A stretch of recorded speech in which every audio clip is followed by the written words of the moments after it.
bilmiyorum, belki hatırlıyorsunuz. 2012'de üniversite öğrencisi bir arkadaşımız inşaattan uçup ölmüştü.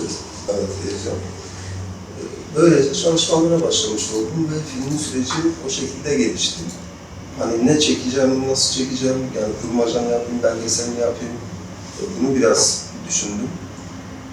Türkiye'de yani bilmiyorum, hani ben mi denk gelmedim yoksa daha önce böyle bir şey oldu mu olmadı mı? Çok fazla bilgim yoktu ama araştırdığım kadarıyla belgesel bazında yapılmamıştı. Yani tamamen hani doğal olsun dedim her şey. Oyuncu kullanıldı yani. Filmde gördüğümüz abiler hepsi inşaatçısı. Kurmacaya gitmedim. O yüzden belgesel çektim yani. Ön araştırmamız oldu. Mesela ben ekibimle birlikte bir 10 gün boyunca bu süreci takip ettik. İşte nasıl oluyor, ne oluyor, neler yaşanıyor. Ben kendim de bir hafta boyunca onlarla yattım, kalktım, onlarla gittim.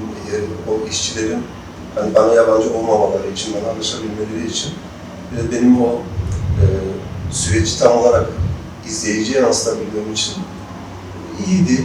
Yani önemliydi. O yüzden üzerinde durdum ve böyle bir şey çıktı. Öyle gelişti ama özellikle Dursun karakteri de benim için çok önemliydi. Çünkü üniversite öğrencilerinin mezun olduktan sonraki süreçte ben sizler de tanık oluyorsunuz. Mezun olduktan sonra mesela iş bulamıyorlar. Çalışıyorlar, çabalıyorlar. Kendi alanlarında bir şey bulamıyorlar. Mesela bir de hani destek falan da oluyor. Mesela bu kötü durumda olan öğrenciler de var. Ben kendim de buna tanık oldum. O bakımdan anlatmak istedim. Yani kısaca film süreci bir şekildeydi. Hatırlarsın filmi, Ona ithaf ettim. babasının gurbette, inşaatta çalışıyor oluşunun bir kız çocuğu üzerindeki etkisini, kızı doğru düzgün görmeden aslında Evet. Kıvanç onu anlatıyordu. Demek ki çok ortak bir payda var yani. Hani Ya inşaat şöyle söyleyeyim ben. işçilerin, çocukların da böyle bir... Hocam şöyle bir şey var yani aslında orada inanılmaz bir durum var yani ailede etkileniyor doğal olarak. Siz de etkileniyorsunuz, bir hasret var, bir özlem var ki ben onu filmin son sahnesinde sazla, müzikle dile getirmeye çalıştım, şiirle bir şekilde. İzlediğiniz her şey tamamen doğaçlama, hiçbir şekilde benim bir yönettiğim şey olmadı. Ben sadece ekibi yönettim. Bir de hani onların zarar görmemesi için biraz daha dikkat etmeye çalıştım. Süreç benim için çok zor geçti. Yani biz Duygusal olarak da her anlamda yani, kesinlikle 3 aylık bir çekim sürecimiz oldu. 3 ayda ben kendim iskele sahnesinde hatta belki fark ettiniz sallantı falan oldu. Ben o sırada bizim kameramanımız aslında yükseklik korkusu var. Abi dedi ben çıkamam. Topu bana attı. Şimdi çekim erken başladığı için biz sürekli sabah saat 4.30'da kalkıyorduk işte gidip onlarla 5.30-6'ya kadar hazırlık çekim derken 2 gün ben uykusuzum. İşin kötü tarafı şu. Ben kamerayı aldım, iskeleye çıktım. Çekim yapıyorum. Bir baktım bende bir bulantı başladı, tamam mı? Yani enteresan bir şey. Gözler hani lensi çeviriyorum. Lenste bir sıkıntı yok. Şimdi sorun bende. Abiden olmasaydı ben şu an burada olmazdım. 4. kattan düşüyordum. Ben fark etti herhalde benim. Gidip geldim çünkü uykusuzluktan. Arkadan işte yakaladı beni sağ olsun. O sahneyi koymadık çünkü katılımcı belgesel olmadığı için. Öyle bir şey oldu yani. Sesçimizin ayağına çivi battı. Şey vardı, aynı şekilde biz kurgu yaparken mesela kurgu süreci de çok zor geçti. Ben şimdi hem öğrenciyim hem filmi yürütmek zorundayım. 2-3 aylık kurgu 6 ay uzadı işte sınavlar şu derken. Ya film süreci çok zor geçti benim için. Yapımcı bulamadım. İlk başta filmin yapımcılığını da kendim üstlendim bir süre. Ondan sonra benimle irtibata geçti. O şekilde filmi tamamladım. Filmin genel tamamlanması bir yıl sürdü yani toplamda. 17'nin başlarında başladım işte. 18'in neredeyse büyük çoğunluğunda yaydım.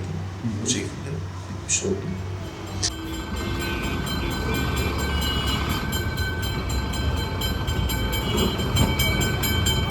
Siz yorum, soru, söylemek istediğiniz, paylaşmak istediğiniz bir şey her anlamda. Bundan sonra peki biraz kariyer şey mi yani bu projeye özel mi belgeseli tercih ettim diyorsunuz yoksa genel olarak hani kurmaca değil belgesel gibi? Bu benim için vefa borcuydu. Babama olan vefa borcunu ödedim.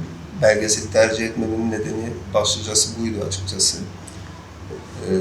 Tabii böyle devam etmeyecek yani. Ben mesela öncesinde de kısa film yaptım.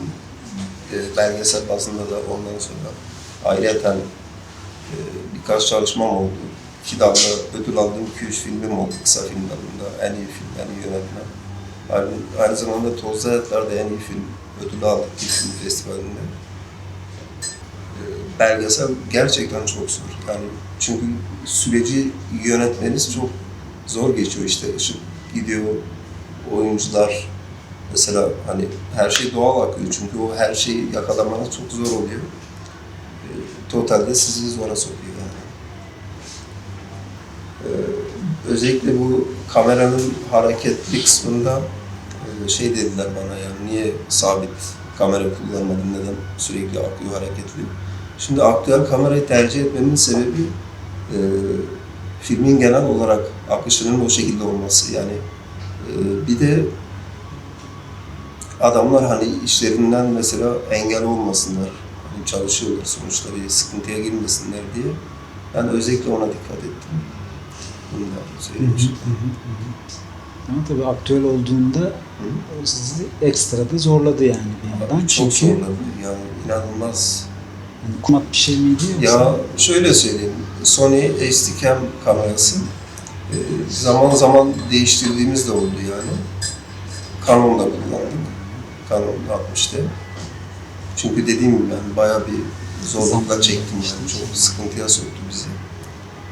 O şekilde yani iki formatta. Zaten iki formatı birleştirip kurguda bunları aynı bir noktada ulaştırmak çok zor oldu yani. Bayağı uğraştırdı bizi. Üniversitenin peki o anlamda bir desteği oldu mu? Ya üniversite şöyle söyleyeyim ben size. Şimdi filmden önceden başladığım için açıkçası üniversite önce devrede yoktu. Sonradan dahil oldu zaten. Sony kamera o üniversitenin desteğiyle vesaire birçok yönden sağ olsunlar, yardımcı oldular. Sonradan destek aldım. Yani başta kendim yola çıktım. Öyle geçti yani süreç. Ailede peki, aileden insanlar izlemiştir herhalde. Onlar Filmi ilk için şey annem açısından izledi. soruyorum. Hı. Dediniz yani babamın yaşadığı şeylerin benim üzerimde bir etkisi vardı. Şüphesiz aile üstünde de bir etkisi vardı. Onlarda nasıl bir karşılığı oldu? Ya onlar da annem ilk izledi. Başta biraz duygulandı işte falan. Güzel bir etki yarattı. En azından bizim coğrafyamızın yaşamış olduğu bir soruna ışık tuttun dediler sağ olsunlar. Bayağı bir talep ettiler kültür merkezinde, kültür merkezlerinde falan gösterilsin diye.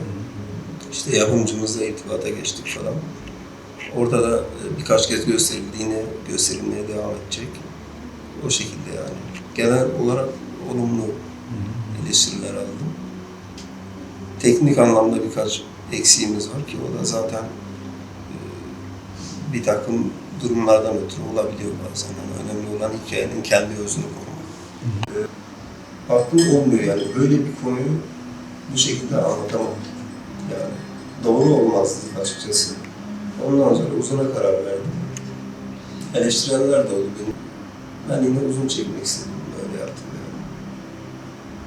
Peki uzuna dönüştürme yani senden ötürü şu deneyimi paylaşmak için söylüyorum da hani belgeseli 20 dakikaya anlattığım mümkün, 70 dakikaya anlattığım mümkün ama 70 yaptığında hem prodüksiyonel zorluklar devreye giriyor bir de ritimle ilgili yönetmenin üstüne ağır bir sorumluluk geliyor. Yani o zor. Yani 70 dakika seyirciyi diri tutmak, hani ona hala söyleyecek sözünü kıymetli kılmak her dakikada. O nasıl bir tecrübe oldu senin için? Ben filmde biraz duyguya önem veririm. Yani o duyguyu öldürmemeye çalıştım, onu diri tutmaya çalıştım mümkün mertebe.